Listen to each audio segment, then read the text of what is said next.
ஆண்டவராய் இயேசு கிறிஸ்துவின் நாமத்தினால உங்கள் யாவருக்கும் அன்பின் நல்வாழ்த்துக்களை தெரியப்படுத்திக் கொள்கிறோம். கடந்த 8 மாதங்கள் கர்த்தர் நம்மோடு கூட இருந்தார். இந்த 9வது மாதத்தின் காலை வேளையிலே நாம் தேவ சமூகத்துக்கு வரும்படியாக கர்த்தர் கிருபை தந்திருக்கிறார். நம்முடைய ஆண்டவர் உண்மையுள்ளவர். நம்முடைய ஆண்டவர் ஒவ்வொரு நாள் நம்மை நடத்துகிறவர், ஒவ்வொரு மாதமும் நம்மை நடத்துகிறவர்.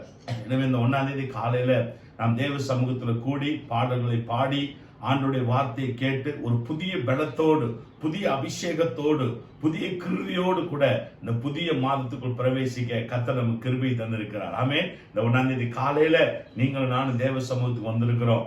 செப்டம்பர் மாதம் முழுவதும் நிச்சயம் நமக்கு ஆசீர்வாதமா இருக்கும்.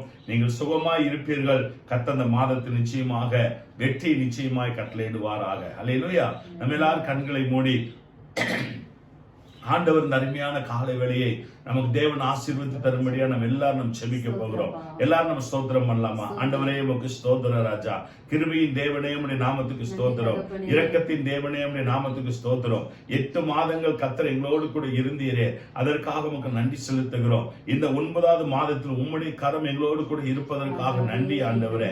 பரிசுத்த ஆவியானவர் எங்களோடு கூட இருப்பதற்காக உமக்கு ஸ்தோத்திரம். கர்த்தருடைய ஆவியானவர் எங்களோடு கூட இருப்பதற்காக உமக்கு ஸ்தோத்திரம். ஆண்டவரே இந்த 1ஆம் தேதி காலையில ஆண்டவரே ஆன்லைன்ல கூடி வந்திருக்கிற ஒவ்வொரு தேவ பிள்ளைகளுக்காக நாங்கள் ஜெபிக்கிறோம். கர்த்தருடைய பரிசுத்த ஆவியானவர் ஒவ்வொருவரையும் நீர் பலப்படுத்த போகிறதுக்காக உமக்கு ஸ்தோத்திரம். ஒவ்வொருவரையும் நீர் வழிநடத்த போகிறதுக்காக உமக்கு ஸ்தோத்திரம். இந்த காலை வேளை உம்முடைய சமூகத்தில் துதிக்கிற பொழுது, இந்த காலை வேளை உம்முடைய நாமத்தை நாங்கள் ஆராதிக்கிற பொழுது உம்முடைய பிரசன்னத்தை உணரும்படி கர்த்தர் நீர் கிருபை தருவீராக.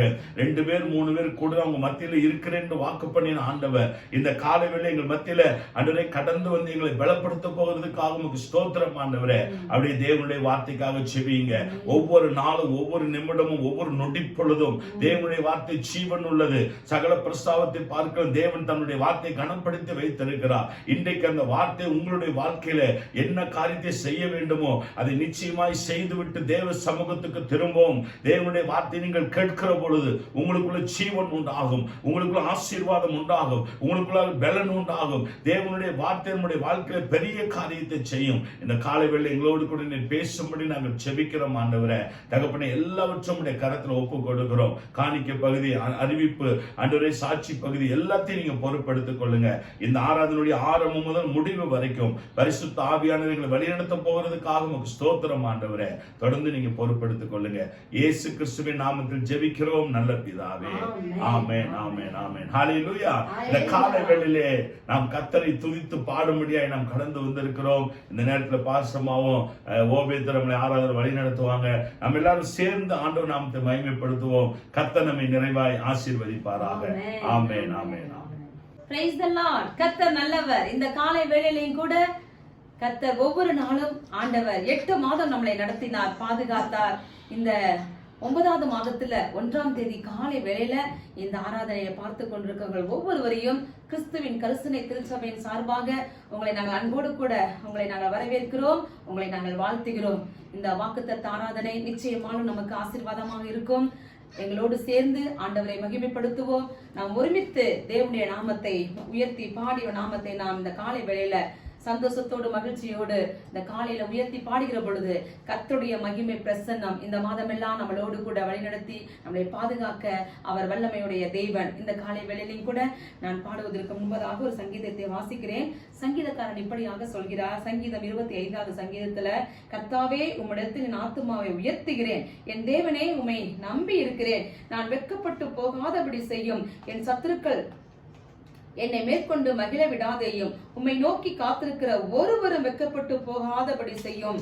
கர்த்தாவே உம்முடைய வழிகளை எனக்கு தெரிவியும், உம்முடைய பாதைகள் எனக்கு போதித்தருளும், உம்முடைய சத்தியத்திலே என்னை நடத்தி என்னை போதித்தருளும். நீரே என் ரட்சிப்பின் தேவன், உம்மை நோக்கி நாள் முழுவதும் காத்திருக்கிறேன் என்று சொல்லி சங்கீதக்காரன் சொல்கிறான். இந்த காலை வேளையிலும் கூட ஆண்டவரை நோக்கி காத்திருக்கிற பொழுது கர்த்தர் இந்த காலை வேளையில நம்ம ஒவ்வொருவருக்கும் பலனையும் சுகத்தையும் தந்து நம்மளை நிறைவாய் அனுப்புவார். உயர்த்தி எங்களோடு பாடி நாமத்தை நாம் மகிமைப்படுத்துவோமா? எந்த காலத்திலும் எந்த நேரத்திலும் நன்றியால் உம்மை நான் துதிப்பேன் என்று சொல்லி உயர்த்தி பாடுகிற பொழுது கர்த்தருடைய கரம் நம் மத்தியில கடந்து வந்து நம்மளை ஆசீர்வதிக்கும். அவரை உயர்த்தி பாடுவோம். ஆமென்.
அவரை உயர்த்தி உயர்த்தி பாட பாடதான் தேவன் நம்ம வாழ்வில் அற்புதத்தை காண முடியும். அவருடைய வாழ்வில் அதிசயங்களை செய்ய அவர் வல்லமையுடைய தேவன்.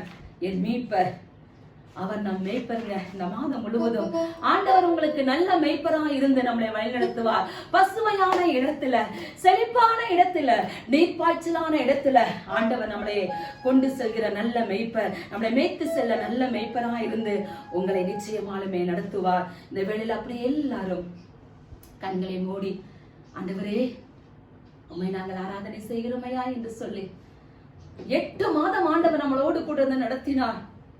உங்களை அழகாக தேவன் பாதுகாத்தார். உங்க குடும்பங்களை கத்த நடத்தினார் அல்லவா? தகப்பனாக இருந்தாரே, அவர் நமக்கு அரணாக, கோட்டையாக, கேடகமாக கடந்து வந்தாரே. ஆண்டவர் உயர்த்தி பாடுவோமா? என் ஓட்டத்தில் நான் தனிமை இல்லப்பா, அவர் நம்மளோடு கூட கடந்து வந்து நம்மளை ஆசீர்வதிக்கிற தெய்வம். ஒருவேளை இந்த காலை வேளையில நான் தனிமையா இருக்கிறேன், எனக்கு யாருமே இல்லை என்று சொல்லி நீங்க வேதனையோடு இதை பார்த்து கொண்டிருக்கலாம். இல்ல வேலைங்க, ஆண்டவர் நம்மளோடு கூட இருக்கிறார். தகப்பனாக இருந்து உங்களை நடத்துவார்.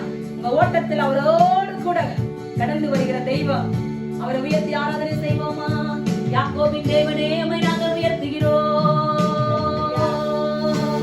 யாக்கோபின் தேவன் என் தேவன், எனக்கென்றும் துணையவரே. என்னாலும் நடத்துவாரே.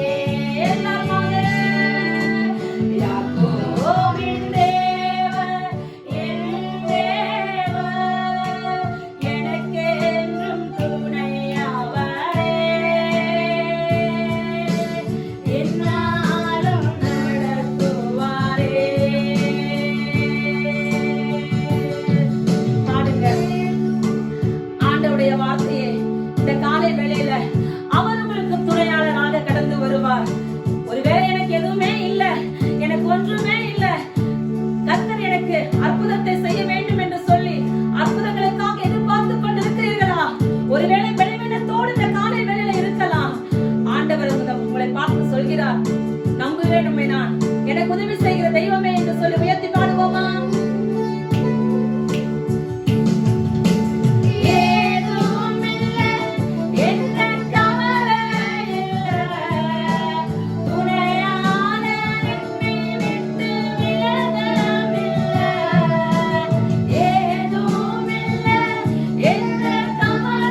நன்றி தெய்வமே, என் தெய்வமே உமக்கு ஸ்தோத்திரம், என் தகப்பனே உமக்கு ஸ்தோத்திரம். இந்த காலை வேளையில ராஜா ஆண்டவரே, நீர் எங்களுக்கு சொன்னதை செய்யும் அளவும் உன்னை நான் கைவிடுவதில்லை என்று வாக்கு தந்த தெய்வம். ஆவியானவரே, வாக்கு தந்தத்தை தந்தவர், அதை நிறைவேற்றி முடிக்கிறதுக்கு நீர் எங்களுக்கு போதுமானவர். அப்பா, நீர் எங்கள் தகப்பன், இதுவரை எங்களை நடத்துகிறவர். எங்க ஓட்டத்துல தனிமை இல்லப்பா, நீர் எங்களோடு கூட வருகிறீர். ஆண்டவரே, பரம அழைப்பின் பந்தய பொருளுக்காக லக்கை நோக்கி ஓடுவேன் என்று சொல்லி பவுல் சொன்னது போல நாங்களும் இந்த காலை வேளையில நீர் எங்களுக்கென்று வைக்கப்பட்டிருக்கிற எல்லா விதமான ஆசீர்வாதத்தையும் சுதந்திரித்துக் கொள்ள ஆண்டவரே நாங்கள் ஓடி ஜெயமெடுக்க கர்த்தர் எங்களுக்கு கிருபை பாராட்டுவீராக. தகப்பன் எங்களோடு கூட இருந்து நீர் எங்களை வழிநடத்துவீராக. இந்த ஆராதனை வேளையில் ஆண்டவரே, ஆராதனை செய்து கொண்டிருக்க அன்பு கர்த்தருடைய பிள்ளைகள் ஒவ்வொருவருக்கும் ஆண்டவரே, இந்த மாதம் முழுவதும் சுகத்துல குறை இருக்க கூடாதப்பா, பலத்துல குறை இருக்க கூடாது ஆண்டவரே, ஆசீர்வாதத்துக்கு குறை இருக்க கூடாது. குறைவுகள் எல்லாவற்றையும் கிறிஸ்து இயேசுவுக்குள் மகிமையை நிறைவாக்குவேன் என்று சொன்னவர் கர்த்தருடைய கரத்தில் ஒப்புக் கொடுக்கிறோம். ஆண்டவரே, ஆண்டவரே உமக்கு ஸ்தோத்திரம். இறுதி வரைகளை நடத்துவீராக. எங்களோடு கூட இரும். இந்த வேளையிலும் கூட இந்த நாளில் ஆண்டவரே நீர் எங்களோடு கூட பேசும். இந்த அதிகாலையில இந்த 1ஆம் தேதி காலையில ஆண்டவரே, முதலாவது உமக்கு தான்ப்பா, உமக்கு தான்ப்பா, உமக்கு தான் ஆண்டவரே. நீர் எங்களை ஆசீர்வதித்து உடைய கரம் எங்களோடு கூட இருந்து தீங்கு துக்கப்படுத்தாதபடிக்கு நீர் எங்களை விலக்கி காத்துக் கொள்ளுங்கப்பா. யாபேஸ் கேட்டது போல நாங்களும் இந்த மாதத்தின் முதல் நாளில் ஆண்டவரே தகப்பனே, உடைய கரம் எங்களோடு கூட இருக்கணும், உடைய கரம் எங்களோடு கூட இருக்கணும். எங்க பிள்ளைகளோடு ஆண்டவரே அப்பா, இதை பார்த்து கொண்டிருக்கிற ஒவ்வொரு சகோதர சகோதரிகளோடும் சிறு பிள்ளைகளோடும் ஆண்டவரே, எங்க குடும்பங்களோடும் ஆண்டவரே எல்லாரோடு கூட உடைய கரம் இருந்து தீங்கு துக்கப்படுத்தாதபடிக்கு விலக்கி காத்துக் கொள்ளும்படியாக நாங்கள் கேட்கிறோம். கர்த்தருடைய கரத்தில் எங்களை தாழ்த்துகிறோம். நாம மாத்திர மகிமை பெறட்டும், பொறுப்படுத்திக் கொள்ளும். எல்லா கணம் எல்லா மகிமை உமக்கே, இயேசுவின் நாமத்தில் ஆமேன், ஆமேன், ஆமேன். கர்த்தர் நம்மளை ஆசீர்வதிப்பாராக. இப்பொழுது பாஸ்டர் வந்து நல்ல வாக்குத்தத்தத்தை நமக்கு பகிர்ந்து கொடுப்பார். கர்த்தர் நம்மளோடு கூட இருந்து பெரிய காரியத்தை செய்வார். God bless you. ஹல்லேலூயா. கர்த்தர் நம்மை அதிகமாய் ஆசீர்வதிப்பாராக. நல்ல அருமையான ஆராதனை நேரத்தை கர்த்தர் நமக்கு தந்தார். யாக்கோபின் தேவன் இந்த மாதம் முழுவதும் உங்களோடு கூட இருந்து ஆண்டவர் நிச்சயமாய் வழி நடத்துவாராக. தேவநாமம் மகிமைப்படுவதாக. ஹல்லேலூயா. கடந்த 8 மாதங்கள் தேவன் நம்மோடு கூட இருந்தார். மீண்டுமாக இந்த செப்டம்பர் மாசத்துல உங்களோடு கூட இணைந்து கர்த்தரை ஆராதிப்பதிலும் தேவனுடைய வார்த்தை கேட்பதிலும் எங்களுக்கு மிகுந்த மகிழ்ச்சி அளிக்கிறது. கர்த்தர் உங்களை அதிகமாக ஆசீர்வதிப்பாராக. மீண்டுமாக கிறிஸ்துவின் கரிசனை ஊழியங்கள் சார்பாக இந்த வாக்குத்தத்த ஆராதனைக்கு லைவ்ல எங்களோடு கூட இணைந்திருக்கிற ஒவ்வொரு தேவ பிள்ளைகளையும் ஆண்டவராய் இயேசு கிறிஸ்துவின் நாமத்தினால அன்போடு கூட வாழ்த்தி வரவேற்கிறோம். கர்த்தர் உங்களை அதிகமாக ஆசீர்வதிப்பாராக. விசேஷமாக போன மாதம் நமக்கு நல்ல ஒரு ஜெப மாதம். இந்த மாதம் 9ஆம் தேதி வரைக்கும் நாம் தேவ சமூகத்தில் ஜெபிக்க போகிறோம். ஆண்டவர் ஆகஸ்ட் மாசத்துக்கு நமக்கு நல்ல ஒரு வாக்குத்தத்தத்தை கொடுத்தார். எரேமியா 33:3 சொல்லப்பட்டதுபடி என்னை நோக்கி கூப்பிடு, நான் உனக்கு உத்தரவு கொடுத்து நீ அறியாதும் நீ உனக்கு எட்டாதமான பெரிய காரியங்களை உனக்கு அறிவிப்பேன் என்று ஆண்டவர் வாக்கு பண்ணினார். எனவே ஆகஸ்ட் மாசம் முழுவதும் சபையில ஜெபங்கள் காலைல 5:30 மணிலிருந்து 6:30 மணி வரைக்கும், லைவ்ல காலைல 6 to 7, அதே போல சாயங்காலத்தில் 8 to 9 என்று சொல்லி தேவ சமூகத்தில் ஜெபிக்க கர்த்தர் கிருபை செய்தார். ஆண்டவர் நாம் மகிமைப்படுவதாக. அதே போல போன ஆகஸ்ட் மாசம் 23ஆம் தேதி தேவ சமூகத்தில் நம்ம ஆலயத்துக்காக ஒரு அட்வான்ஸ் தொகை கொடுக்க கர்த்தர் கிருபை தந்தார். அது மாத்திரமல்ல 26ஆம் தேதியில ஆலயத்தினுடைய வேலைக்காக நாம் அடிக்கல் நாட்டியிருக்கிறோம். கட்டட வேலை நடைபெற்று வருகிறது. தொடர்ந்து உங்களுடைய தனிப்பட்ட ஜெபத்தில இந்த காரியங்களுக்காக செபியுங்கள். கர்த்தர் உங்களோடு கூட இருந்து ஆண்டவர் நிச்சயமாக உங்களை ஆண்டவர் ஆசீர்வதிப்பாராக. அல்லேலூயா. வருகின்ற 5ஆம் தேதி ஞாயிற்றுக்கிழமை ஆலய ஆராதனை நடைபெறாது. நம்முடைய தமிழக அரசு உத்தரவின்படி ஊரடங்கு இருக்கிறதுனால 3 நாட்கள் வெள்ளி சனி ஞாயிறு வழிபாடு ஸ்தலங்கள் கூடக்கூடாது என்று சொல்லி இருக்கிறது. எனவே 5ஆம் தேதி நடக்காது. கர்த்தர் சித்தமானால் 12ஆம் தேதியிலே நாம் முகமுகமா என்ன செய்வோம், தேவ சமூகத்தில் கூடுவோம். கர்த்தர் நம்ம பிரயாசங்களை எல்லாம் ஆண்டவர் நிச்சயமாய் வாய்க்க பண்ணுவாராக. அல்லேலூயா. அது மாத்திரமல்ல, இப்பொழுது நாம் தேவனுக்காக இந்த 1ஆம் தேதி காலையில நாம் தேவனுக்காக விதைக்கும்படியாய் நாம் கடந்து வந்திருக்கிறோம். ஹல்லேலூயா. ஆண்டவர் சமூகத்துக்கு கொடுக்க கொடுக்க கொடுக்க கர்த்தர் நம்மளை ஒரு குறையும் இல்லாமல் அவர் நம்மளை ஆசீர்வதிச்சுட்டு போய்கிட்டே இருக்கிறார். ஆமென். அதனால இந்த காலை வேளை நாம் தேவனுக்காக நாம் விதைப்போம். நம்முடைய திருச்சபையின் மக்கள் நீங்க 1ஆம் தேதி ஆண்டவர் தசமம் கொடுக்க நீங்க வாஞ்சியோடு கூட இருப்பீர்கள் என்றால் திரையில் பார்க்கின்ற அக்கௌண்ட் நம்பருக்கு நீங்க அனுப்பலாம், அல்லது கூகுள் பேல நீங்க என்ன செய்யலாம், நீங்க கொடுக்கலாம். அக்கௌண்ட் சேவிங்ஸ் பேங்க் அக்கௌண்ட் மூலமா நீங்க கொடுக்கலாம். லைவ்ல பார்த்து கொடுக்க தேவ பிள்ளைகள் நீங்க ஒருவேளை பாஸ்டர் ஆலய கட்டட வேலை ஆரம்பிக்கப்பட்டிருக்கிறது, என்னால் இயன்றதை நான் கொடுக்குறேன்னு சொல்லி மொத்தமா கொடுக்கணும் இல்லை, மாசந்தோறும் ஒரு 500 ரூபாயோ 1000 ரூபாயோ நீங்க தேவ சமூகத்துக்கு பொருத்தனை பண்ணி விதைக்கும் போது கர்த்தர் உங்களுடைய பொருத்தனை காணிக்கைகள் நிச்சயமா என்ன செய்வார், அங்கீகரித்து நிச்சயமாய் அவர் உங்களை ஆசீர்வதிப்பாராக. எனவே இந்த காணிக்கைகளை கர்த்தர் ஏற்றுக்கொள்வார், தசமபாகங்களை கர்த்தர் ஏற்றுக்கொள்வார். இந்த மாதம் முழுவதும் ஆண்டவர் உங்களோடு கூட இருந்து ஆண்டவர் நிச்சயமாய் உங்களை நடத்துவாராக. இந்த 1ஆம் தேதி காலையில நாம் தேவ சமூகத்துல செபிக்கும்படியாக நாம் கடந்து வந்திருக்கிறோம். எல்லாரும் அப்படியே கண்களை மூடி ஆண்டவருடைய சமூகத்துல ஆண்டவர் கடந்த 31 நாட்கள் நம்மோடு கூட இருந்தாருங்க.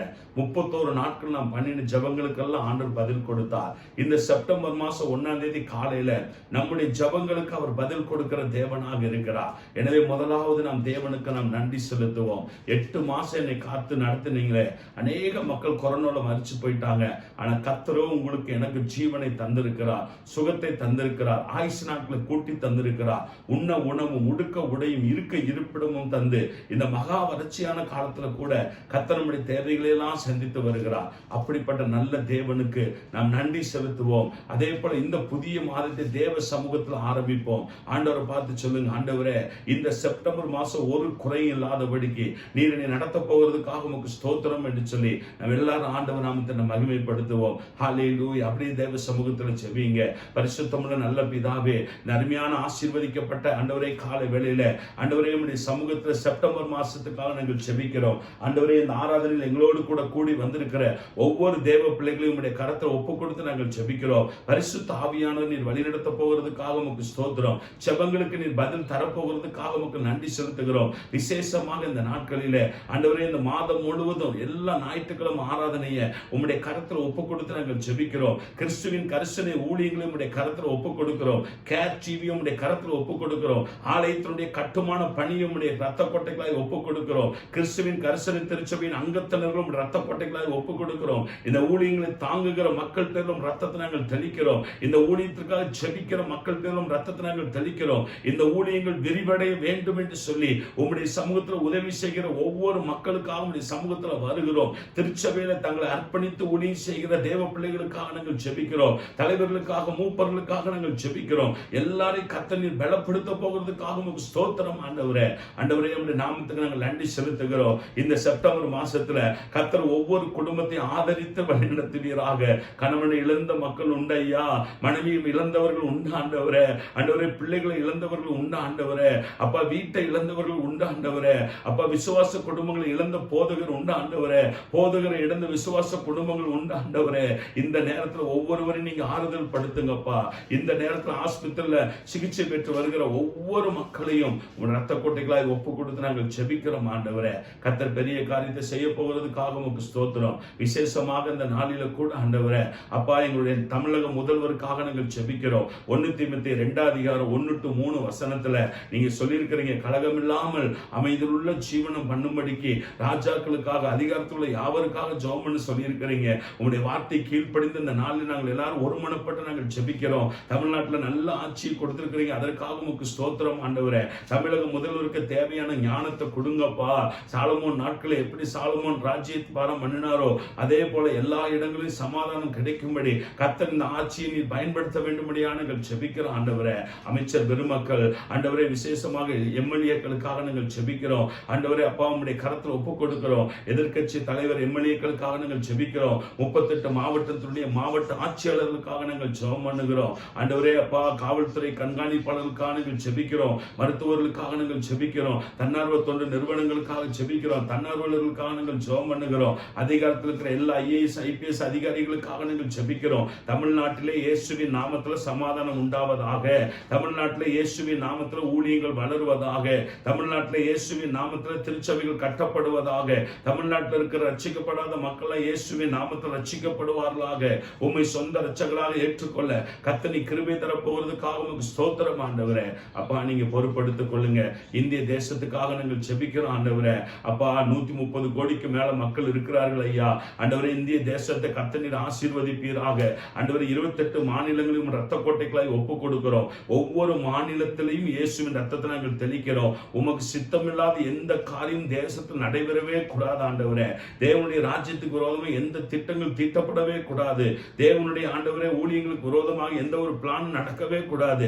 இயேசுவின் நாமத்தினால ஆண்டவரே பிரதம மந்திரியும் இரத்த கோட்டைகளாய் ஒப்பு கொடுக்கிறோம். உள்துறை அமைச்சருக்காக நாங்கள் ஜெபிக்கிறோம். மத்திய அமைச்சர்களுக்காக நாங்கள் ஜெபம் பண்ணுகிறோம். அதிகாரத்தில் இருக்கிற எல்லாரையும் இரத்த கோட்டைகளாய் ஒப்பு கொடுக்கிறோம். கர்த்தாவே நீங்க பெரிய காரியத்தை செய்யுங்க. இந்த செப்டம்பர் மாசத்துல நீர் எங்களோடு கூட நீர் பேசுவீராகப்பா. உங்களுடைய வாக்கு தத்தத்துக்காக நாங்கள் காத்திருக்கிறோம். இந்த மாதத்துல நீர் எங்களோடு கூட பேச போகிறதுக்காக உமக்கு நன்றி. விசேஷமாக கடந்த 8 மாதங்களாக நீர் எங்களுக்கு கொடுத்த நல்ல வார்த்தைகளுக்காக உங்களுடைய நாமத்தை நாங்கள் துதிக்கிறோம். கர்த்தர் பெரிய காரியத்தை செய்வீராக. லைவ்ல இருக்கிற ஒவ்வொரு மக்களுக்காக உங்களுடைய சமூகத்துல வருகிறோம். இந்த நேரத்துல அருமையான மகன் சந்தோஷ்காக நாங்கள் செபிக்கிறோம். இயேசுவின் நாமத்தினால அந்த 2 வயது குழந்தைக்கு ஒரு அற்புதத்தை நீர் செய்யும் ஆண்டவரே. அந்த மகனுடைய வாழ்க்கையில அற்புதத்தை செய்யும் ஆண்டவரே. சாட்சியை நிறுத்தும் என்று நாங்கள் செபிக்கிறோம் ஆண்டவரே. கர்த்தர் பெரிய காரியத்தை செய்வீராக. உடைய கரத்தில் ஒப்பு கொடுக்கிறோம். நீரே பொறுப்படுத்திக் கொள்ளும். இயேசு கிறிஸ்துவின் நாமத்தில் ஜெபிக்கிறோம் நல்ல பிதாவே. ஆமென் ஆமென் ஆமென். அல்லேலூயா. கர்த்தர் நம்மை அதிகமாய் ஆசீர்வதிப்பாராக. இந்த நேரத்தில் உங்களோடு கூட ஆண்டவருடைய வார்த்தையை பகிர்ந்து கொள்ள கர்த்தர் கிருபை தந்திருக்கிறார். எத்தனை பேர் சந்தோஷமா இருக்கிறீங்க? கர்த்தர் கடந்த 8 மாதங்களாக ஆண்டவர் வாக்குத்தத்தத்தை நமக்கு கொடுத்திருக்கிறார். அதையெல்லாம் கர்த்தர் நிச்சயமாய் அவர் நிறைவேற்றுகிற தேவன். ஆமென். 2021 ஜனவரியில ஆண்டவர் நம்ம கொடுக்கிற வாக்குத்தத்தம் என்ன தெரியுமா? முந்தின ஆலயத்தை பார்க்கலாம் பிந்தின ஆலயத்தின் மகிமை மிகவும் பெரிதாய் இருக்கும் என்று சேனைகளின் கர்த்தர் என்ன செய்கிறார் சொல்லுகிறார் சொல்லி பார்த்தோம். அதே மாதிரி பிப்ரவரி மாசத்துல கர்த்தரின் சுதந்திரமும் என் பாத்திரத்தின் பங்குமானவர் தேவரீர் என் சுதந்திரத்தை காப்பாற்றுகிறீர் என்று சொல்லி பார்த்தோம். மார்ச் மாதத்துல திக்கட்டுடைய ஜெபத்தை அலட்சியம் பண்ணாமல் அவருடைய விண்ணப்பத்தை அங்கீகரிப்பார் என்று சொல்லி நம்ம பார்த்தோம். ஏப்ரல் மாசத்துல நீங்கள் ஜெபம் பண்ணும்போது எவைகளை கேட்டுக்கொள்வீர்களோ அவைகளை பெற்றுக்கொள்வோம் என்று விசுவாசியுங்கள். அப்பொழுது அவைகள் உங்களுக்கு உண்டாகும் என்று சொல்லி ஆண்டவர் என்ன செஞ்சாருங்க சொன்னாரு. மே மாசத்துல கர்த்தர் யாக்கோபை மீட்டி அவனுடைய பலத்தினுடைய கைக்கு நீங்களாக்கி விடுகிறார் என்று சொல்லி நம்ம என்ன செஞ்சோம் பார்த்தோம். ஜூன் மாசத்துல உம்முடைய வசனத்தின்படி உமது அடியனை நன்றாய் நடத்தினீர் என்று சொல்லி நம்ம என்ன செஞ்சோம் பார்த்தோம். அதே போல 7வது மாசத்துல கர்த்தர் அவர்களுக்கு உதவி செய்து அவர்களை விடுவிப்பார் என்று சொல்லி பார்த்தோம். 8வது மாசத்துல போன மாசத்துல கர்த்தர் நமக்கு கொடுத்த விலையேற பெற்ற வாக்குத்தத்தம் என்னை நோக்கி கூப்பிடு அப்பொழுது நான் உனக்கு உத்தரவு கொடுத்து நீ அறியாதும் உனக்கு எட்டாதுமான பெரிய காரியங்களை உனக்கு அறிவிப்பேன் என்று சொல்லி ஆண்டவர் வாக்கு பண்ணியிருக்கிறார். கடந்த 8 மாதங்களாக தேவன் நம்ம கொடுத்த விலையேற பெற்ற வாக்கு தத்தங்களை நாம் இந்த நேரத்தில் அறிக்கையிட்டோம். கர்த்தர் நம்முடைய அறிக்கையை கவனித்தார். நிச்சயம் அந்த வார்த்தைகளை எல்லாம் நம்முடைய வாழ்க்கையில அவர் நிச்சயமாய் நிறைவேற்ற போகிறார். அல்லேலூயா. எப்பவுமே வாக்கு தத்தத்தை மனப்பாடம் பண்ணிக்கங்க. அதை அறிக்கையிட்டுக்கிட்டே இருங்க. அந்த வார்த்தை நிச்சயம் உங்க வாழ்க்கையில் நிச்சயம் கண்டிப்பாக நிறைவேறும் என்று சொல்லி நம்ம பார்க்கிறோம். இந்த அருமையான காலை வேளையிலே உங்களோடு கூட ஆண்டோடைய வசனத்தை பகிர்ந்து கொள்ளும்படியாய் விரும்புகிறேன். நீதிமொழிகள் 23வது அதிகாரம் 18வது வசனத்தை நாம் வாசிக்க கேட்போம். நீதிமொழிகள் 23 அதிகாரம் 18வது வசனம். நிச்சயமாகவே முடிவு உண்டு, உன் நம்பிக்கை வீண் போகாது. அல்லேலூயா. நிச்சயமாகவே முடிவு உண்டு, உன் நம்பிக்கை என்ன செய்யாதுங்க வீண் போகாது. பாஸ்டர், ஆகஸ்ட் மாசம் முழுவதும் நாங்க தேவ சமூகத்தில் ஜெபித்தோம். இந்த 40 நாட்கள் நாங்கள் தேவ சமூகத்தில் ஜெபித்துக் கொண்டிருக்கிறோம். இந்த செப்டம்பர் மாசத்துல தேவன் எங்களுக்கு என்ன வார்த்தை கொடுக்கிறார் என்று சொல்லி நீங்கள் விசுவாசத்தோடு காத்திருக்கிறதை தேவன் அறிந்திருக்கிறார். இந்த செப்டம்பர் மாசத்துல கர்த்தர் உங்களுக்கு கொடுக்கிற வார்த்தை நிச்சயமாகவே முடிவு உண்டு, உன் நம்பிக்கை வீண் போகாது. இந்த செப்டம்பர் மாசத்துல இந்த வசனத்தை முழுவதுமாக நாம் தியானிக்க போகிறோம். ஆனா இன்னைக்கு முதல் பார்த்த மட்டும் நம்ம எடுத்துக்கொள்கிறோம். நிச்சயமாகவே முடிவு உண்டு, உன் நம்பிக்கை என்ன செய்யாது வீண் போகாது. கிறிஸ்தவ வாழ்க்கைங்கிறது நம்பிக்கை சம்பந்தப்பட்ட ஒரு வாழ்க்கை. நம்பாமல் நாம் இயேசுவை என்ன செய்ய முடியாதுங்க பின்பற்றவே முடியாது. 1 கொரிந்தியர் 13வது அதிகாரம் 13வது வசனம் நீங்க வாசிச்சு பாத்தீங்கன்னா ஆண்டவருடைய வசனம் சொல்லுகிறது. வாசிங்க பார்க்கலாம். இப்பொழுது விசுவாசம், நம்பிக்கை, அன்பு இம்மூன்றும் நிலைத்திருக்கிறது, இவைகளில் அன்பே பெரியது. ஆண்டவருடைய வசனம் சொல்லுகிறது நம்பிக்கை, விசுவாசம், அன்பு இம்மூன்றும் நிலைத்திருக்கிறது. இந்த மூன்றுல அன்புதான் பெருசுன்னு சொல்லி ஆண்டவருடைய வசனம் சொல்லுகிறது. என்னதான் இருந்தாலும், அன்பு பெருசா இருந்தாலும், அங்க விசுவாசம் நம்பிக்கை கண்டிப்பாக அந்த அன்பிற்கு முன்பாக ஒரு வார்த்தையாக சொல்லப்பட்டிருக்கிறதுங்க. கிறிஸ்தவ வாழ்க்கையில் நம்பிக்கை வேணும், தேவன் பேர்ல விசுவாசம் வேணும், அது மாத்திரமல்ல அன்பு வேணும். இது 3 இருந்ததுன்னா நம்முடைய வாழ்க்கை கர்த்தர் எங்கேயோ கொண்டு போயிடுவாரு. ஆண்டவர் நிச்சயமா இந்த தேசத்துல நம்மளை கர்த்தர் அநேகருக்கு நிச்சயம் என்ன செய்வாருங்க, ஆசீர்வாதமாக வைப்பார் என்பதில் எந்த விதமான சந்தேகம் கிடையாது. ஆண்டவர் இந்த செப்டம்பர் மாசத்துல நிச்சயமாகவே முடிவு உண்டு. இந்த செப்டம்பர் மாசம் அப்படின்னா 9வது மாசம். 9 அப்படின்னா பிப்ளிக்கல் மீனிங் என்ன அப்படின்னு சொல்லி பார்க்கும்போது டிவைன் கம்ப்ளீட்னஸ் அப்படின்னு சொல்லிட்டு அர்த்தம் இருக்கிறது. நான் இன்னைக்கு செய்தியுடைய தலைப்பை சொல்லுகிறேன், தேவனின் முழுமை, காட்ஸ் கம்ப்ளீட்னஸ். 9 என்பது தேவனுடைய முழுமை. அப்படின்னா தேவன் தான் அவர் முடிவு உண்டாக்குகிறவர், தேவன் தான் முடித்து வைக்கிறவர், தேவன் தான் பினிஷ் பண்ணுகிறவர். அதை குறித்து இந்த மாதத்தில் உங்களோடு கூட பேசும்படியாய் விரும்புகிறேன். 5 விதமான முடிவுகளை பற்றி வேதத்தில் சொல்லப்படுகிறது. ஏன்னா பைபிள் சொல்கிறது நிச்சயமாகவே முடிவு உண்டு. உன் நம்பிக்கை என்ன செய்யாதுங்க, வீண் போகாது. இந்த மாதத்துல கர்த்தர் உங்க வாழ்க்கையில அவர் எல்லாவற்றையும் சில காரியங்களை முடிக்க வேண்டும் என்று ஆண்டவர் விரும்புகிறார், பினிஷ் பண்ண வேண்டும் என்று ஆண்டவர் விரும்புகிறார். அந்த ஆசீர்வாதத்தை நீங்கள் நிச்சயமாய் பெற்றுக்கொள்வீர்கள். முதலாவதாக வாசிக்கும் போது எபிரேயர் 6வது அதிகாரம் 1-3 வசனத்தை வாசிக்க கேட்போம். எபிரேயர் 6வது அதிகாரம் 1-3. ஆகையால் கிறிஸ்துவை பற்றி சொல்லிய மூல உபதேச வசனங்களை நாம் விட்டு செத்த கிரியைகளுக்கு நீங்களாக்கும் மனம் திரும்புதல், தேவன் பேரில் வைக்கும் விசுவாசம், ஸ்நானங்களுக்கு அடுத்த உபதேசம், கைகளை வைக்குதல், மரித்தோரின் உயிர்த்தெழுதல், நித்திய நியாய தீர்ப்பு என்பவைகள் ஆகிய அஸ்திபாரத்தை மறுபடியும் போடாமல் பூரணராகும்படி கடந்து போவோமாக. தேவனுக்கு சித்தமானால் இப்படியே செய்வோம். அல்லேலூயா. அங்க ஆண்டவருடைய வசனம் சொல்கிறது எபிரேயர் 6வது அதிகாரம் 1-3 நீங்க வாசி பார்த்தீங்கன்னா ஆண்டவர் நம்மோடு கூட பேசக்கூடிய வார்த்தை என்னவென்றால், கிறிஸ்துவை பற்றி சொல்லிய மூல உபதேச வசனங்களை நாம் விட்டு செத்த கிரியைகளுக்கு நீங்களாகும் மனம் திரும்புதல், தேவன் பேரில் வைக்கும் விசுவாசம், ஸ்நானங்களுக்கு அடுத்த உபதேசம், கைகளை வைக்குதல், மரித்தோரின் உயிர்த்தெழுதல், நித்திய நியாய தீர்ப்பு என்பவைகளாக அஸ்திபாரத்தை மறுபடியும் போடாமல் பூரணராகும்படி கடந்து போவோமாக. முதலாவதாக தேவன் நம்முடைய ஆவிக்குரிய வாழ்க்கையிலே ஒரு முடிவை தருகிற தேவனாக இருக்கிறார். ஒரு ஆவிக்குரிய வாழ்க்கையிலே பூரணத்தை நோக்கி கடந்து செல்லக்கூடிய வாழ்க்கையை தேவன் தந்திருக்கிறார். கிறிஸ்தவ வாழ்க்கையில பாத்தீங்கன்னாங்க திரும்ப திரும்ப நம்ம அர்ப்பணிப்போம். எத்தனை முறை நம்ம ஆண்டுட்டு ஜெபம் பண்ணியிருக்கோம், ஆண்டவரே இனிமேல் நான் பாவத்தை செய்ய மாட்டேன், இனிமேல் அந்த பாவத்தை செய்ய மாட்டேன். நான் திருவந்து கொடுக்கும்போது சொல்லுவேன், மாசம் ஒரு ஏஜாவது திரும்ப பண்ணிட்டு இல்லாம மாத்தி என்ன செய்யுங்க, பண்ணுங்க. ஒவ்வொரு மாசமும் திருவிருந்து கப்பை கையில் எடுத்து வச்சுக்கிட்டு, திருவிருந்து அந்த அப்பத்தை கையில வச்சுட்டு, திராட்சை ரசத்தை வச்சுட்டு, ஐயோ நமக்கு விரோதமான பாவம் செஞ்சுட்டேன், மன்னிச்சுங்க ஆண்டவரே. நம்ம திரும்ப அந்த அஸ்திபாரத்தை போடாம, திரும்ப மனம் திரும்பாம, திரும்ப ஞானஸ்தானம் எடுக்காம, கர்த்தர் நமக்கென்று ஒரு முடிவை வைத்திருக்கிற ஆவிக்குரிய வாழ்க்கையில அந்த முடிவை நோக்கி பூரணராகும்படி என்ன செய்வோம், கடந்து செல்வோம். ஆகஸ்ட் மாசம் முழு நல்லா ஜெபம் பண்ணி இருக்கிறீங்களா? கர்த்தர் நாமத்துக்கு ஸ்தோத்திரம். அதை விட்டுறாதீங்க, அதை அப்படியே ஃபாலோ பண்ணுங்க. அப்படியே பூரணராகும்படி என்ன செய்யுங்க, கடந்து போங்க. ஏதோ என்னைக்கோ ஒரு நாளைக்கு ஜெபாவி ஊற்றப்பட்ட மாதிரி ஃபீலிங் வேண்டாங்க. தேவ சமூகத்துல தொடர்ந்து நம்ம என்ன செய்வோம், பிரயாணம் பண்ணுவோம். ஆவிக்குரிய வாழ்க்கையில கர்த்தர் நமக்கு நல்ல முடிவை தர விரும்புகிறார். அது என்ன முடிவு அப்படின்னா, பூரணராகும்படிக்கு நாம் என்ன செய்கிறோம், கடந்து செல்கிறோம் அப்படின்னு சொல்லிட்டு நம்ம பார்க்கிறோம். அப்ப அதுக்கு ஆப்போசிட் என்னன்னு சொல்லி பாத்தீங்கன்னா 4ஆம் வசனத்திலிருந்து 8ஆம் வசனம் வரைக்கும் நீங்க வாசி பாருங்க. ஆனா நான் 8ஆம் வசனம் மட்டும் இப்பொழுது வாசிக்கும்படி விரும்புகிறேன். 8ஆம் வசனம் வாசிங்க. முள் செடிகளையும் முள் பூண்டுகளையும் முளைப்பிக்கிற நிலமோ தகாததாயும் சபிக்கப்பட்டு இருக்கிறதற்கேற்றதாயும் இருக்கிறது. சுட்டெரிக்கப்படுவதே அதன் முடிவு. சுட்டெரிக்கப்படுவதே அதனுடைய முடிவு. ஆவிக்குரிய வாழ்க்கையில் நம்ம பின்வாங்கி போயிட்டோம்னா, அந்த 4ஆம் வசனத்து 8ஆம் வசனம் வரையும் நீங்க வாசி பார்த்தீங்கன்னா, ஒரு தரம் பிரகாசிப்பிக்கப்பட்டும் பரம ஈவ ருசி பார்த்து பரிசுத்தாவியை பெற்று தேவனுடைய நல்வார்த்தையை இவர் உலகத்தின் பலனை ருசி பார்த்து மறுதளித்து போனவர்கள். 2 முடிவை பத்தி பைபிள் சொல்லுகிறது. ஆவிக்குரிய வாழ்க்கையில நீங்க மறுபடியும் அஸ்திபாரத்தை போடாம நீங்க பூரணராகும்படி கடந்து செல்ல வேண்டும்.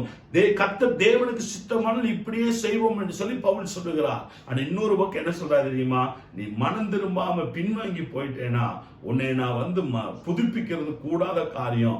அந்த நிலை எப்படிப்பட்ட நிலைன்னு சொல்லி பாத்தீங்கன்னா, முள் செடிகளையும் முள் பூண்டுகளையும் முளைப்பிக்கிற நிலம் தகாததாய் சபிக்கப்பட்டதை சுட்டரிக்கப்படுவது அதனுடைய முடிவு. இன்னைக்கு ஆண்டவர் நம்முடைய வாழ்க்கையில பேசி கொண்டிருக்கிறார். இந்த மாதத்துல ஆவிக்குரிய வாழ்க்கையை நீங்க தொடர்ந்து பரிபூரணத்துக்கு நேராக என்ன செய்யுங்க, கொண்டு போங்க. பாஸ்டர் நான் பின்வாங்கி போயிட்டேன், ஆகஸ்ட் மாசம் முழுவதும் ஜெப மாசம் தான், ஜெபிக்கலாம்னு நான் நினைச்சேன், ஆனா நான் ஜெபம் பண்ணல, ஜெபத்துக்கு நிறைய தடைகள் வந்துருச்சு, பாவ வாழ்க்கையில விழுந்துட்டேன், தேவனுக்கு விரோதமான காரியத்தை செஞ்சுட்டேன். பரவாயில்லைங்க, இந்த செப்டம்பர் மாசத்துல ஆண்டவர் உங்க வாழ்க்கையில முடிவை கொண்டு வர விரும்புகிறார். அந்த பாவத்துக்கெல்லாம் முடிவு உண்டாக்குங்க. பாவத்தின் சம்பளம் மரணம் என்று வேதம் சொல்லுகிறது. பாவத்துக்கு ஒரு முற்றுப்புள்ளி வைங்க. சுட்டரிக்கப்படுவதே அதன் முடிவு. அந்த முடிவு நமக்கு வேண்டாங்க. நம்முடைய வாழ்க்கையை தேவன் சுட்டரிக்க நம்ம அனுமதி கொடுக்க வேண்டாங்க. நாம் என்ன செய்ய வேண்டும்? தேவ சமூகத்தில் ஆவிக்குரிய வாழ்க்கையில நல்ல முடிவை நோக்கி நாம் டிராவல் பண்ண போகிறோம். ஹல்லேலூயா. எத்தனை பேர் நீங்க ஆகஸ்ட் மாசம் நல்ல ஜெபம் பண்ணீங்களோ, வேத வாசிங்களோ, கர்த்தர் இந்த செப்டம்பர் மாசத்துல உங்க ஆவிக்குரிய வாழ்க்கையில கர்த்தர் நல்ல முடிவை தருகிறார். அந்த முடிவு என்ன தெரியுமா? பூரணர் ஆகும்படி நாம் கடந்து செல்லுகிறோம். கர்த்தர் இன்னும் உங்க வாழ்க்கையை செபிக்க வைப்பார். தேவன் இன்னும் நீங்க தேவனோடு வேத வாசிக்க ஆண்டு நிச்சயம் உதவி செய்வார். ஹல்லேலூயா. அந்த வார்த்தை போன வார்த்தை கூட ஆண்டவர் சமூகத்துல ஜெபம் பண்ணும்போது ஆண்டவர் நான் ஒரு சின்ன காரியம் சொன்னேன். ஆண்டவரே, ஏன்னா எனக்கு 2008 தீர்க்கதரிசனம் சொன்னாங்க.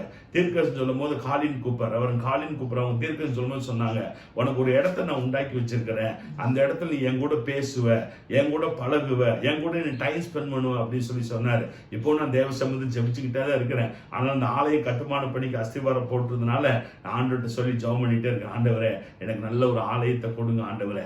அந்த ஆலயத்தில் 24 மணி நேரமும் தேவ சமூகத்தில் அமர்ந்து ஜெபிக்கணும். 1 சாமுவேல் 9:6 சொல்லப்பட்டதுபடி இந்த பட்டணத்துல ஒரு தேவ மனுஷன் இருக்கிறான். அந்த தேவ மனுஷன் நம்ம போவோம், அவர் நம்முடைய காரியங்களுக்கெல்லாம் பதில் சொல்லுவார்னு சொல்லிட்டு அநேக தேவ மக்கள் தேவ சமூகத்துக்கு வரணும்னு சொல்லி ஆண்டவர் சமூகத்தில் விசுவாசத்தோடு கூட ஜெபித்துக் கொண்டு இருக்கிறேன். என்னுடைய ஆவிக்குரிய வாழ்க்கையை நான் பின்னோக்கி தள்ளாதபடிக்கு நான் முன்னோக்கி செல்கிறேன். ஏனென்றால் அந்த பரிபூர்ணத்தை நோக்கி போக வேண்டியது அவசியமா இருக்கிறது. ரோமர் 6:21 நீங்க வாசி பார்த்தீங்கன்னா வாசிங்க பார்க்கலாம். ரோமர் 6:21. பாவத்தின் சம்பளம் மரணம், தேவனுடைய கிருபை வரமோ நம்முடைய கர்த்தராகிய இயேசு கிறிஸ்துவினால் உண்டான நித்திய ஜீவன். பாவத்தின் சம்பளம் மரணம், ஆனா அங்க வேதவசனம் சொல்லுகிறது நித்திய ஜீவன். தேவன் நமக்கு கொடுக்கிற கிருபை வரம், அவர் நமக்கு நித்திய பாவத்தை விட்டு மனம் திரும்பிட்டா போதும், கர்த்தர் நமக்கு நித்திய ஜீவன் என்ன செய்கிறாருங்க, தருகிறார். நீதிமொழி 24:20 வாசிங்க. நீதிமொழி 24:20. துன்மார்க்கனுக்கு நல் முடிவில்லை, துன்மார்க்குடைய விளக்கு அணைந்து போம். துன்மார்க்கனுக்கு நல்ல முடிவு இல்லை. 2 முடிவுங்க ஸ்பிரிச்சுவல்ல. சுட்டடிக்கிற முடிவு. துன்மார்க்கனுக்கு நல்ல முடிவு இல்லை, அவனுடைய விளக்கு அணைஞ்சு போயிருங்க. இன்னைக்கு எத்தனை மக்கள் துன்மார்க்கமா வாழ்றாங்க யோசிச்சு பாருங்க. ஜெபம் ஆண்டவர் அற்புதம் செஞ்சுட்டா உடனே ஆண்டவருடைய பிள்ளையை நம்ம சொல்லிட முடியாது. தேவன் எல்லாருக்கும் தான் அற்புதம் செய்து கொண்டே இருக்கிறார். ஆனா வாழ்க்கை துன்மார்க்கமாய் போட்டுக்கணும். அந்த துன்மார்க்கமான வாழ்க்கை வாழும்போது ஒரு முடிவு விளக்கு அணைஞ்சு போயிருந்து சொல்லி பைபிள் என்ன செய்யப்படுகிறதுங்க, சொல்லப்படுகிறது. ஆனா நான் விசுவாசிக்கிறேன், இந்த வார்த்தையை கேட்கிற நீங்கள் ஒவ்வொருவரும் ஆவிக்குரிய வாழ்க்கையில நல்ல முடிவை கர்த்தர் இந்த மாதத்தில் என்ன செய்வார், உங்களுக்கு நிச்சயமாய் தருவாராக. 2வதா பார்க்கும்போது யோபு 8:7 வாசிங்க பார்க்கலாம். உம்முடைய துவக்கம் அற்பமா இருந்தாலும் உம்முடைய முடிவு சம்பூர்ணமா இருக்கும். உம்முடைய துவக்கம் அற்பமா இருந்தாலும் முடிவு எப்படி இருக்கு, சம்பூர்ணமா இருக்கும். அல்லேலூயா. அங்க நீங்க 1 வாசி பாருங்க. யோபு 8:1 வாசி பாருங்க. அப்பொழுது 8:1 அப்பொழுது சூகியனான பில்தாத் பிரதியுத்தரமாக, அங்க வேதவசனம் சொல்லுகிறது, அப்பொழுது சூகியனான பில்தாத் பிரதியுத்தரமாக 3 நண்பர்கள் வர்றாங்க யோபு விசாரிக்க. ஆனா இந்த சூகியனான பில்தாத் என்ன சொல்றாரு தெரியுமா? வேதவசனம் சொல்லுகிறது, உம்முடைய துவக்கம் அற்பமாய் இருந்தாலும் முடிவு சம்பூர்ணமாய் இருக்கும். இந்த வசனத்தை கொஞ்சம் நீங்க யோசிச்சு பாருங்க. யோபு, உன் வாழ்க்கையில் நீ கஷ்டத்துக்கு மத்தியில் வந்திருக்க, இப்போ ஒன்னும் கெட்டு போகல. நீ இங்க இருந்து தேவன் பேர் நம்பிக்கை வச்சு உன் லைஃபை ஸ்டார்ட் பண்ணு. கர்த்தர் முடிவை சம்பூர்ணமாய் மாற்றி தருகிற தேவனாக இருக்கிறார். உம்முடைய துவக்கம் அற்பமாய் இருந்தாலும் முடிவு எப்படி இருக்குங்க, சம்பூர்ணமாய் இருக்கும். அல்லேலூயா. இன்னைக்கு 2வது பாயிண்ட் என்ன அப்படின்னா, கர்த்தர் உங்க வாழ்க்கையில சம்பூர்ணமான முடிவை ஆண்டவர் நிச்சயமாய் தருவார். ஒருவேளை பாஸ்டர் யோபுவை போல இழந்துட்ட சில காரியத்தை, பரவாயில்ல, எங்க இழந்தீங்களோ அங்கிருந்து தேவன் பேர்ல ஸ்டார்ட் பண்ணுங்க. எங்க வாழ்க்கையில கஷ்டத்தை அனுபவிக்கிறீங்களோ அங்கிருந்து ஆரம்பிங்க. அது உங்களுக்கு அற்பமா தான் இருக்கும், ஆனா முடிவை கர்த்தர் சம்பூர்ணமாக என்ன செய்கிறார், மாற்றி தருகிற தேவனாக இருக்கிறார். யோபு 42, 16, 17 நீங்க வாசி பாத்தீங்கன்னா வாசி பாருங்க. இதற்கு பின்பு யோபு 140 வருஷம் உயிரோடு இருந்து 4 தலைமுறையாக தன் பிள்ளைகளையும் தன் பிள்ளைகளுடைய பிள்ளைகளையும் கண்டான். யோபு நெடுநாள் இருந்து பூரண வயதுள்ளவனாய் மரித்தான். யோபு நெடுநாள் இருந்து பூரண வயதுள்ளவனாய் மரித்தான். இந்த சூகியினான பில்தாத் சொல்லும் போது யோபுடைய சூழ்நிலைகள் வேற.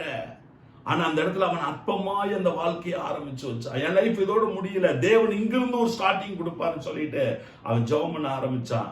பாருங்க, யோபுடைய பின்னாட்களை பார்க்கும்போது அங்க வேத வசனம் சொல்லுகிற 140 வருஷம் உயிரோடு கூட இருந்தாருங்க. நிறைய பேர் மறிச்சு போயிடுவான்னு சொல்லி நினைச்சாங்க, ஆனா கர்த்தர் அவனுக்கு நல்ல முடிவை ஆண்டவர் தந்தார். யோபு 42:17 வாசிக்கும் போது அவன் பூரண ஆயுசுள்ளவனாய் மரித்தான். அவன் மரிக்கிற வயசுல தான் மரிச்சான். ஒரு கஷ்டமோ ஒரு நஷ்டமோ ஒரு சொத்து போனதோ பிள்ளைகள் இறந்ததோ மனைவி பாதிக்கப்பட்டதோ அதெல்லாம் அவனுடைய வாழ்க்கையில மரணத்துக்கு பக்கத்துல வரவே இல்லைங்க. தேவன் அவனுக்கு பூரண ஆயுசு நாட்களை கொடுத்தார். இந்த வார்த்தை கேட்டுக்கொண்டு தேவ பிள்ளைகளே, நிச்சயமாகவே உங்களுக்கு ஒரு முடிவு உண்டு. கிறிஸ்தவ வாழ்க்கையில் ஒருவேளை நல்லா இருந்து ஒருவேளை கஷ்டப்பட்டிருக்கலாம், வேதனைப்பட்டிருக்கலாம், அவமானப்பட்டிருக்கலாம். அங்கிருந்து நீங்க ஸ்டார்ட் பண்ணுங்க அற்பமான ஆரம்பத்தை. கர்த்தர் என்ன பண்ணுவார், நீட்ட முடிவு சம்பூர்ணமாய் முடியும். தேவன் பேர்ல வைக்கிற நம்பிக்கை தாங்க பெரிய விஷயம். கஷ்டம் வரும்போது தேவனை நம்புங்க, கர்த்தர் நிச்சயமாக உங்களுக்கு பெரிய இடத்துக்கு ஆண்டு நிச்சயமாக அழைத்து செல்வார். மூன்றாவதாக பார்க்கும்போது சங்கீதம் 138:8 நீங்க வாசி பாருங்க. கர்த்தர் எனக்காக யாவையும் செய்து முடிப்பார், கர்த்தாவே உமது கிருபை என்றும் உள்ளது. கர்த்தர் எனக்காக யாவையும் செய்து முடிப்பார். நம்முடைய ஆண்டவர் முடிக்கிற தேவன், பினிஷ் பண்ணுகிறவர்.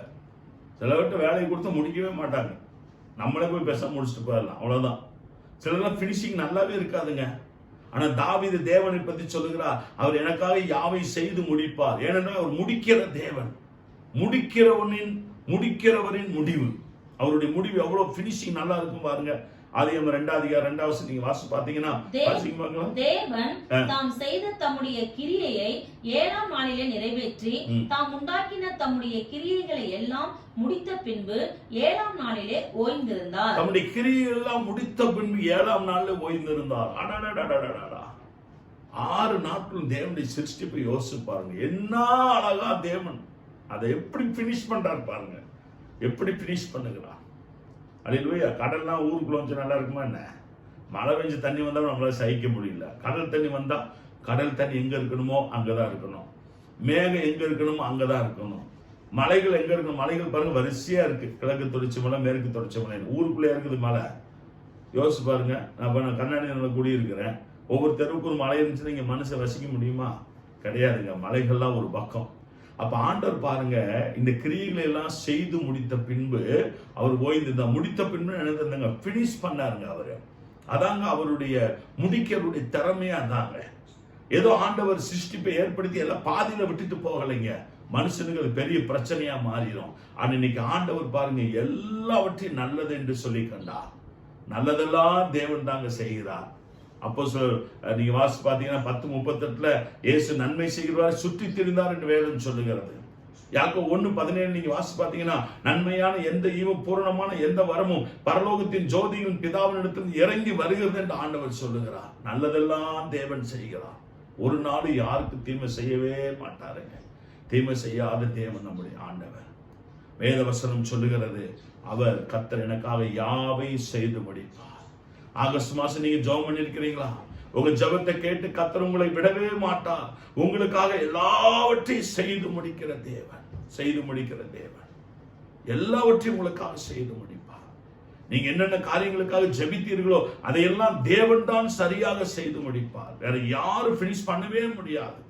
பிசாசு நம்ம வாழ்க்கையில வரவே முடியாது. நீங்க நம்புனீங்கன்னா கர்த்தர் அப்படியே அந்த காரியங்களை வாய்க்க பண்ணுவார். இந்த வார்த்தை நான் உங்களுக்கு தீர்க்க தரிசனமாய் சொல்லுகிறேன். இந்த செப்டம்பர் மாசத்துல கர்த்தர் உங்களுக்கு ஏதோ ஒரு காரியத்தை செய்து முடிக்க போகிறார். உங்க வாழ்க்கையில இதுவரைக்கும் எதெல்லாம் முடிக்கப்படாமல் இருக்கிறதோ அதையெல்லாம் கர்த்தர் ஒரு முடிவை உண்டாக்கும்படி தேவன் விரும்புகிறார். நிறைய காரியங்களுக்கு ஆண்டவர் முடிவை கொடுக்கும்படி தேவன் விரும்புகிறார்.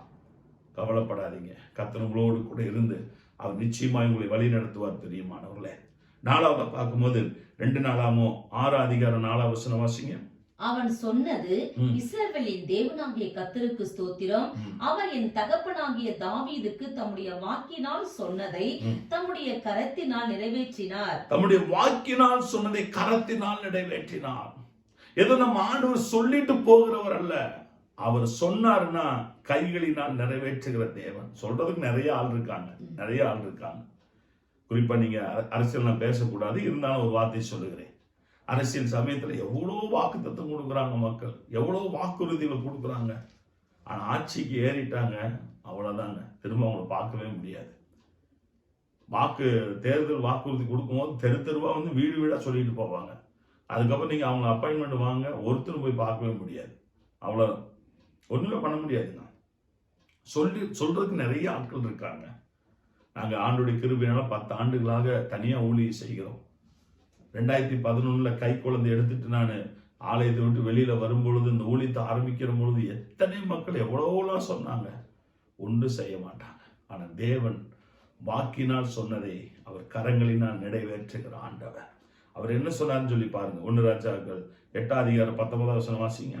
ஆகிலும் நீ இந்த ஆலயத்தை கட்ட மாட்டாய், உன் கற்ப பிறப்பாகிய உன் குமாரனே என் நாமத்திற்கு அந்த ஆலயத்தை கட்டுவான் என்றார். நீ ஆலயத்தை கட்ட மாட்டாய், உன் கற்ப பிறப்பாகிய உன் குமாரனே ஆலயத்தை கட்டுவான். ஆலயத்தை கட்டுவான்னு சொல்லிட்டு அப்படியே விட்டுல, அவரு கட்டுவான்னு சொன்னாரு. கட்டுறதுக்கு எல்லா ஹெல்ப்பும் தேவன் தாங்க செஞ்சாரு. நல்லா யோசிச்சு பாருங்க. நீங்க நம்மளுக்கு அவன் கட்டுவான் இவன் கட்டுவான் விட்டுட்டு போயிடுவாங்க. ஆனா தேவன் அப்படிப்பட்டவர் அல்ல. அவன் கட்டுவான் அப்படின்னா அந்த வார்த்தையை வாய் திறந்து சொல்லிட்டாருன்னு ஆண்டவர், அவன் கட்டுகிறதுக்கு தேவையான அனைத்து காரியங்களையும் தேவனே அவருக்கு ஆண்டவர் நிச்சயமாய் கொடுப்பார். அவர் சொன்னா அவர் வாக்கு கண்டிப்பா நிறைவேற்றாம இருக்கவே மாட்டாரு. எங்க விசேஷமா நம்ம ஆலயத்துக்கு பாருங்க, இடம் வாங்கி 3 வருடங்கள் ஆகிறது. ஆனாலும் அந்த கட்டுவதற்கென்று நிறைய சூழ்நிலைகள் சாதகமாகவே இல்லை. ஆனா ஆண்டவர் சமூகத்தில் 3 ஆண்டுகளாக நாம் தொடர்ந்து செபித்து கொண்டு இருந்தோம். ஆனா கர்த்தர் பார்த்தீங்கன்னா இந்த ஆகஸ்ட் மாசத்துல எழும்பி காரியத்தை நடப்பி உன் தேவனாய் கர்த்தர் உன்னோடு கூட இருப்பாராக என்று சொல்லி ஒரு சகோதரன் எனக்கு அந்த வசனத்தை அனுப்பினார். அந்த வசனம் வந்த உடனே நிறைய வசனம் வரும். ஆனா சில சமயம் தேவன் அனுப்புகிற வசனம் அப்படிங்கிறது என் மைண்ட்ல அப்படியே ஒரு கிளிக் மாதிரி அடிக்கும். அந்த வசனத்தை எடுத்து நான் தொடர்ந்து ஜெபிக்க ஆரம்பித்தேன். அந்த ஜெபத்தினுடைய விளைவு தேவன் கொடுத்த வார்த்தை தான் நாம் இப்பொழுது ஆலயத்தை கட்ட ஆரம்பித்திருக்கிறோம். எப்படி சாலமோனுக்கு ஆலயத்தை கட்டுவான்னு சொல்லிட்டு எல்லா உதவியும் செய்தாரோ, அதே போல கிறிஸ்துவின் கரிசனை ஊழியங்களிலும் தேவன் ஒரு வாக்குத்தத்தம் கொடுத்திருக்கிறார்னா அதை கண்டிப்பா தேவன் செய்து முடிப்பார். அவருடைய கரத்தின் முடிவு அவருடைய கரத்தின் முடிவு என்ன தெரியுமா? வாக்கினால் சொன்னதை கரத்தினால் நிறைவேற்றுகிற தேவனாக இருக்கிறார். அல்லேலூயா. உங்களுக்கு அத்தனை வாக்குத்தத்தம்னா வாசல். நான் முந்தின ஆலயத்தின் மகிமையை பார்க்கணும், பிந்தின ஆலயத்தின் மகிமை பெரிதாக இருக்கும். அவருடைய கரத்தினால் இதை நிச்சயமாய் நிறைவேற்றுவார். கர்த்தரின் சுதந்திரம் என் பாத்திரத்தின் பங்குமானவர், தேவரின் சுதந்திரத்தை காப்பாற்றுகிறேன். கண்டிப்பா நிச்சயம் செய்வார் ஆண்டவர். திக்கற்றோட ஜபத்தை அலட்சியம் பண்ணாமல் அவர் விண்ணப்பத்தை கர்த்தர் அங்கீகரிப்பார். கண்டிப்பா நிச்சயம் ஆண்டவர் செய்வார். நீங்கள் ஜெபம் பண்ணும்போது எவைகளை கேட்பீர்களோ அவைகளை பெற்றுக்கொள்வோம் என்று விசுவாசிகள், அப்பொழுது அவைகள் உங்களுக்கு உண்டாகும் சொன்னாரு. கண்டிப்பா அந்த ஆண்டவர் செய்வார். கர்த்தர் யாக்கோபை மீட்டு அவனுடைய பலத்தினுடைய கைக்கு அவனை நீங்களாக்கி விடுகிறார். கர்த்தர் நிச்சயமாக அந்த வார்த்தையின்படி செய்வார். உம்முடைய வார்த்தையின்படி உங்களுடைய அடியனை நன்றாய் நடத்தினீர் தாவீது சொல்லுகிறார். அந்த வார்த்தையை நிச்சயம் கர்த்தர் நம்முடைய வாழ்க்கையில அவர் நிறைவேற்றுகிற தேவனாக இருக்கிறார். கர்த்தர் அவர்களுக்கு உதவி செய்து அவர்களை விடுவிக்கிறார். கர்த்தர் நிச்சயம் நமக்கு ஹெல்ப் பண்ணுவார். பரத்திலிருந்து தேவையான உதவிகளை ஆண்டு நிச்சயமாய் அனுப்பி தருவார். என்னை நோக்கி கூப்பிடு, அப்பொழுது நான் உனக்கு உத்தரவு கொடுத்து நீ அறியாத உனக்கு கெட்டதவங்க பெரிய காரியங்களை செய்வேன் ஆண்டவர் சொன்னாரு. கர்த்தர் நிச்சயம் அந்த காரியத்தை நமக்கு செய்வார். அவர் என்ன வாக்கு தத்துவம் வாயினால கொடுத்தாரோ அது நிச்சய கரத்தினாலே நிறைவேற்றுகிறவர். நிச்சயமாவே நம் முடிவு உண்டு. நம்பிக்கை என்ன செய்யாதுங்க, வீண் போகாது. தேவன் வாக்கினால் சொன்னதை கரத்தினால் நிறைவேற்றுகிறவர். இதே போல உங்க வாழ்க்கையில் என்னென்ன வாக்குத்தத்தங்கள்லாம் கர்த்தர் கொடுத்தாரோ அதையெல்லாம் நிச்சயமாய் நிறைவேற்றுவார். கண்டிப்பாக அவர் கரத்தினுடைய முடிவை நீங்கள் கண்டிப்பாக பார்ப்பீர்கள். 5ஆவதா பார்க்கும்போது 1 பேதுரு 4:7 வாசிங்க. 1 பேதுரு 4. எல்லாவற்றுக்கும் முடிவு சமயமாயிற்று. ஆகையால் தெளிந்த புத்தியுள்ளவர்களாய் இருந்து ஜெபம் பண்ணுவதற்கு ஜாக்கிரதை உள்ளவர்களாய் இருங்கள். அல்லேலூயா. அங்க வேதவசனம் சொல்லுகிறது எல்லாவற்றுக்கும் முடிவு சமயமாயிற்று. 5ஆவதாக எல்லாவற்றுக்கும் முடிவு. இந்த உலகத்துல பாத்தீங்கன்னா வாழ்ந்து கொண்டே இருக்கிறோம். இப்ப என்ன ஆகி போச்சு அப்படின்னா, ஆவிக்குரிய வாழ்க்கையில் ஒரு தொய்வு ஏற்பட்டு விட்டது. என்ன பாஸ்டர், எல்லாருமே துன்மார்க்கம் தான் வாழ்ந்துட்டு இருக்காங்க, யார் ஆண்டுக்கு பிரியமா வாழ்றாங்க? அப்படி கிடையாதுங்க. எல்லாத்துக்கும் ஒரு முடிவை கர்த்தர் வைத்திருக்கிறார். அல்லேலூயா. பரிசுத்தமா இருக்கிறோம், இன்னும் பரிசுத்தமா இருக்கட்டும். அசுத்தமா இருக்கிறோம், இன்னும் அசுத்தமா இருக்கட்டும். ஆண்டவர் வரப்போகிறார். ஆண்டவருடைய வருகை பற்றி 1 பேதுரு 4:7 சொல்லப்படுகிறது. எல்லாவற்றுக்கும் ஒரு முடிவு உண்டு. நீங்க ஜெபிக்கிற பிள்ளைகள், தேவனுடைய பிள்ளைகள், திருச்சபையில் அங்கமா இருக்கிறவங்க, துன்மார்க்கனை பார்த்து அவனை ஃபாலோ பண்ணாதீங்க. ஃபர்ஸ்ட் துன்மார்க்கன் நல்லா தானே இருக்கான், ஒரு பூவை போல பொழிஞ்சு போயிடுவான். ஆண்டோடைய வசனம் தாவீது தான் சொல்லுகிறார், என்ன ஆண்டவர், என்னை சுத்தி துன்மார்க்கெல்லாம் பெருகிக்கிட்டே தானே இருக்கிறாங்க, அவங்களும் நல்லா தானே இருக்கிறாங்க. தேவனுக்கு விரோதமா வாழ்றவங்கள வீடு கட்டுறாங்க, கார் வாங்குறாங்க, உலக ஆசீர்வாதத்தோடு இருக்கத்தானே செய்யறாங்க. அது கிடையாது. எல்லாத்துக்கும் ஒரு முடிவு உண்டு. ஆனா நீங்க என்ன செய்ய வேண்டும்? தெளிந்த புத்தியுள்ளவர்களா இருந்து ஜெபம் பண்ணுவதற்கு ஜாக்கிரதையா இருங்க. இன்னைக்கு கடைசி காலத்துல ஜெபம் குறைஞ்சிருச்சுங்க. இன்னைக்கு ஜெபம்னா டீசெண்டா மாறிடுச்சுங்க. இன்னைக்கு தேவனோடு ஒரு டைம் ஸ்பெண்ட் பண்றதே ரொம்ப மக்களுக்கு கஷ்டமா போயிருச்சுங்க. ஆனா எல்லாத்துக்கும் ஒரு முடிவை கர்த்தர் வைத்திருக்கிறார். சீக்கிரமா இயேசு வரப்போகிறார். நீங்க மற்றவங்களை பார்த்து நீங்க வாழாதீங்க. நீங்க தேவ சமூகத்தை ஆவிக்குரிய வாழ்க்கை என்ன செய்யுங்க? வாழுங்க. யூடியூப்ல நிறைய செய்திகள் நீங்க கேட்கலாம். எல்லாத்தையும் நீங்க ஃபாலோ பண்ண அவசியம் கிடையாதுங்க. சில தவறான உபதேசங்களும் உண்டு. ஆனா ஆண்டுடைய வார்த்தையை மாத்திரம் நீங்க கவனிக்கும்படி உங்கள் அன்பாய் கேட்கிறேன். ஏனென்றால் 17:18 சொல்லுகிறது. வாசிங்க பார்க்கலாம். 17:18. ஞான தீர்ப்பு தேவனுடைய வீட்டிலே துவங்கும் காலமா இருக்கிறது. முந்தி நம்மிடத்திலே அது துவக்கத்தினால் தேவனுடைய சுவிசேஷத்திற்கு கீழ்ப்படியாதவர்களின் முடிவு என்னமாயிருக்கும்? நீதிமானே ரட்சிக்கப்படுவது அரிதானால் பக்தி இல்லாதவனும் பாவியும் எங்கே நிற்பான்? அப்ப அது பேதுரு என்ன கேள்வி இருக்கிறாரு பாருங்க. நியாய தீர்ப்பு தேவனுடைய வீட்டிலே துவக்கும் காலமா இருக்கிறது. எல்லாத்துக்கும் ஒரு முடிவு உண்டுங்க. ஆனா ஆண்டவர் எங்க ஸ்டார்ட் பண்றா தெரியுமா? தேவனுடைய வீட்டுல தான் ஆண்டவர் ஸ்டார்ட் பண்ணுகிறார். முந்தி நம்மிடத்துல அது துவக்கினால் தேவனுடைய சுவிசேஷத்துக்கு கீழ்ப்படியாத முடிவு என்னமா இருக்கும்? ஆண்டவர் நம்மளே நியாயம் தீர்த்தாருன்னா நீ அவங்களெல்லாம் ஆண்டவர் என்ன செய்ய மாட்டாருன்னு சொல்றீங்க? 18 சொல்லுங்க, நீதிமானே ரட்சிக்கப்படுவது அரிதானால் பக்தி இல்லாதவனும் பாவியும் எங்கே நிற்பான்? என்னோட நான் இந்த வசனத்தை அடிக்கடி எடுத்துக்கோங்க. கிறிஸ்தவங்களே சர்ச்சுக்கு வரலைன்னா நீ சர்ச்சுக்கு வராத ஆண்டவர் அறியாத மக்களை போய் எங்க நம்ம போய் சபை கூப்பிட? நான் என்னுடைய ஊழியத்தை அனுபவத்துல சொல்றேன். நீ ஞானசாரம் எடுத்துட்டீங்களா? கர்த்தருக்கும் உண்மையா இருக்கீங்களா? சபைக்கு ஓடி வந்துருங்க. அவ்வளவுதான். நீங்க சபைக்கு வரதே அரிதா இருந்துச்சுன்னா மற்றவங்க எல்லாம் எங்க போய் இந்தியா ரட்சிக்க பண்ண நம்ம எப்படி ஜெபம் பண்ண முடியும்?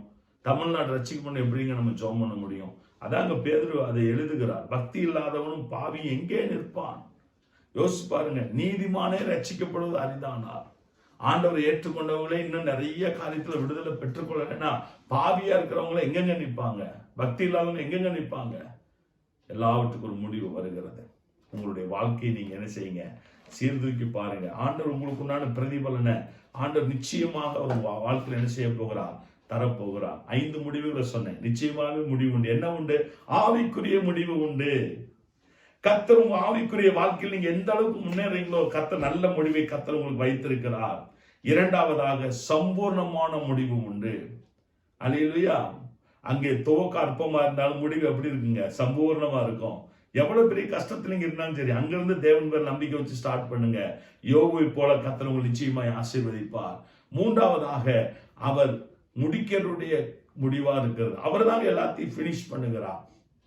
சூப்பரா முடிச்சு வைப்பாரு. 4வது பார்க்கும்போது தேவனுடைய கரத்தின் முடிவு. வாக்குனால சொன்னதை கையினால நிறைவேற்றுகிற தேவன். 5வது எல்லாவற்றுக்கும் தேவன் ஒரு முடிவு என்ன செஞ்சிருக்கிறார்? வைத்திருக்கிறார். எனவே ஆண்டவர் இந்த வார்த்தைகளை உங்களுக்கு நிச்சயமாய் ஆசீர்வதிப்பாராக. நம்ம எல்லாரும் கண்களை மூடி ஆண்டவருடைய சமூகத்தை நாம் செபிக்க போகிறோம். எல்லாரும் வலது கரத்தை உயர்த்தி ஆண்டவருக்கு நேராக உயர்த்தி ஆண்டவர் சமூகத்தில் எல்லாரும் செபிங்க. இந்த செப்டம்பர் மாசத்துல கர்த்தர் உங்களுக்கு ஒரு முடிவை தர விரும்புகிறார். ரொம்ப நாள் பெண்டிங்ல இருக்கிறதுல இந்த மாசம் முடிய போகுதுங்க. நீங்க விசுவாசிங்க இந்த வார்த்தையை. நிச்சயமாகவே உங்களுக்கு முடிவு உண்டு. நம்பிக்கை வீண் போகாது. உங்க ஆவிக்குரிய வாழ்க்கையில கர்த்தர் நல்ல ரிசல்ட் ஆண்டவர் தரப்போகிறார். உங்களுடைய கஷ்டத்தின் மத்தியில யோபு போல நீங்க இருந்தீங்கன்னா அந்த துவக்க அற்பமா இருந்தாலும் ஆண்டவர் சம்பூர்ணமான முடிவு ஆண்டவர் தரப்போகிறார். உங்களுக்காக எல்லாவற்றையும் ஆண்டவர் செய்து முடிப்பாருங்க. அவர் வாக்கினால் சொன்னதை கரத்தினால் நிறைவேற்றுகிற தேவன். எல்லாவற்றுக்கும் முடிவு உண்டு. நீங்க துன்மார்க்கனை பார்த்து நீங்க சோர்ந்து போகாதீங்க. என்ன உங்களை பாவம் செஞ்சுட்டு இவ்வளவு தூரம் வசதியா இருக்காங்களே, நல்லா தானே இருக்காங்க, நான் ஜெபம் பண்றேன், வேத வாசிக்கிற, சர்ச்சுக்கு போறேன், ஆனா என் வாழ்க்கையில் இருக்கிற கஷ்டம் மாற மாட்டேன்னு நீங்க நினைக்காதீங்க. ஆண்டவர் சீக்கிரம் வரப்போகிறார். நியாய தீர்ப்பு தேவனுடைய ஆலயத்துல தான் துவங்க போகிறது. ஆண்டவர் சமூகத்தில் உங்களை ஒப்பு கொடுத்து ஆண்டவர் நோக்கி பாருங்க. உங்க நம்பிக்கை வீண் போகாதுங்க. நம்பிக்கை பத்தி அடுத்த வாரத்தில் நம்ம பேசுவோம் 5ஆம் தேதியில. எனவே இந்த செய்தியை நீங்க தொடர்ந்து கேளுங்க. ஆண்டவர் உங்களோடு கூட இருந்து ஆண்டவர் நிச்சயமாக உங்களுக்கு உதவி செய்கிற தேவனாக இருக்கிறார். உங்களுக்காக நான் செபிக்க போகிறேன். பரிசுத்தமான நல்ல பிதாவே, அருமையான ஆசீர்வதிக்கப்பட்ட ஆண்டவரே, இரவு வேலைக்காக உங்களுக்கு நன்றி செலுத்துகிறோம். ஆண்டவரே, கடந்த இரவு முழுவதும் கர்த்தர் நல்ல சுகத்தையும் பலனை தந்து இந்த 1ஆம் தேதி காலையில நம்முடைய சமூகத்துக்கு வர நீர் பாராட்டின கிருபைகளுக்காக உங்களுக்கு நன்றி செலுத்துகிறோம். இந்த பகல் முழுவதும் கர்த்தர் எங்களோடு கூட இருப்பீராக. இந்த செப்டம்பர் மாதம் முழுவதும் ஆண்டவரே, நீர் எங்களை வழிநடத்த போகிறதுக்காக உங்களுக்கு ஸ்தோத்திரம். தொடர்ந்து பொறுப்படுத்திக் கொள்ளுங்க, வழி நடத்துங்க. இயேசு கிறிஸ்துவின் நாமத்தில் ஜெபிக்கிறோம் எங்கள் நல்ல பிதாவே. ஆமென், ஆமென், ஆமென். நாத்துமாவே கர்த்தரை ஸ்தோத்திரி, என் முழுவதுமே பரிசுத்த நாமத்தை ஸ்தோத்திரி. நாத்துமாவே கர்த்தரை ஸ்தோத்திரி, கர்த்தர் செய்த சகல உபகாரங்களை மறவாதே. ஆமென், ஆமென். நம்முடைய கர்த்தராகிய இயேசு கிறிஸ்து கிருபையும் பிதாவாகிய தேவனுடைய அன்பும் பரிசுத்த ஆவியானவருடைய அந்யோன்ய ஐக்கியமும் நம் அனைவரோடும் என்றென்றும் சதா காலங்களிலும் நிலைத்திருப்பதாக. ஆமென். கர்த்தர் உங்களை அதிகமாய் ஆசீர்வதிப்பாராக. இந்த செய்தி உங்களுக்கு நிச்சயம் ஆசீர்வாதமாக இருக்கும் என்று நான் நம்புகிறேன்.